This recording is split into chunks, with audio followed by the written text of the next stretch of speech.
Okay, so welcome to pit number 5. So this pit is the spring strip till with the just the blades only, and we're working this strip about 4 inches deep, and that's kind of showing in the roots.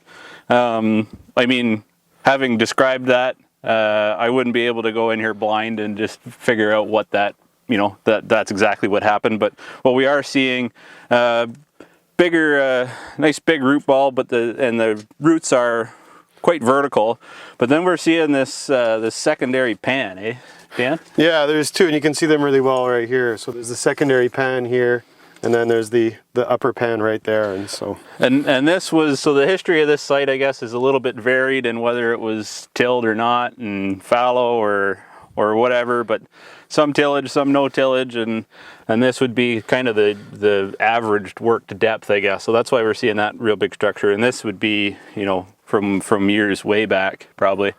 More of a historical plow layer. And then anything with anything interesting going on in the lower depths, or same story? Yeah, it's the same story. So the soil's pretty uniform across the site, but we certainly see some nice modeling, some bright mottle colors in there, and they get brighter and brighter as we get deeper into the soil profile.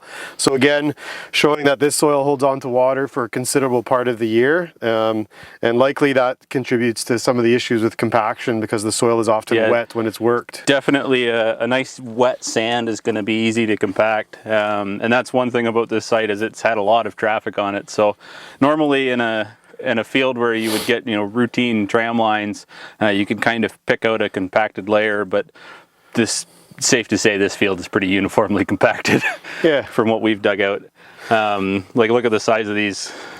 You can look at the size of these, yeah, if you want to call them aggregates, and so that have been kind of pulled up by the bucket to dig the soil pit. So they're fairly large, and what you can see is where these claws are kind of breaking in the cracks. You can see here that there's some nice roots going down, and so they're going to basically follow those cracks to get down deeper into the soil because they can't get through the actual mass of this clod.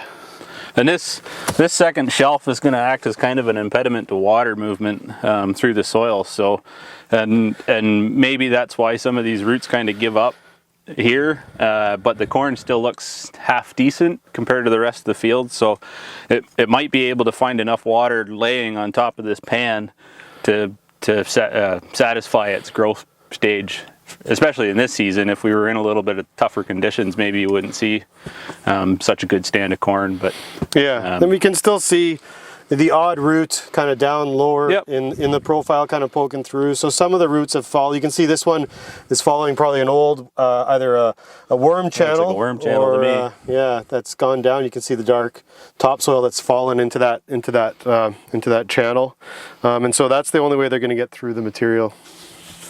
And this corn stalk was a little bit easier to pull out than ones we've seen in previous. So the root structure is there, but it hasn't really adhered itself to the ground, I guess. Yeah, and we should point out too, the topsoil depth here is probably about 30 centimeters, and it's pretty consistent across the field. But you can see that right at that 30 centimeter mark is where you're getting that second plow pan layer that we're having. Right where maybe the subsoil was compacted a little bit more than the topsoil itself. Yeah, probably a change in organic matter. And then you would point it out, the real platy structure of this topsoil, just the really fine layers. Yeah, and that's certainly evidence of compaction as well, right near the surface. And so you've got these really thin platy structures that are showing up, and you can kind of break this into these really thin layers. And so that's another sign that there's some compaction issues at the surface as well here. All right, very good.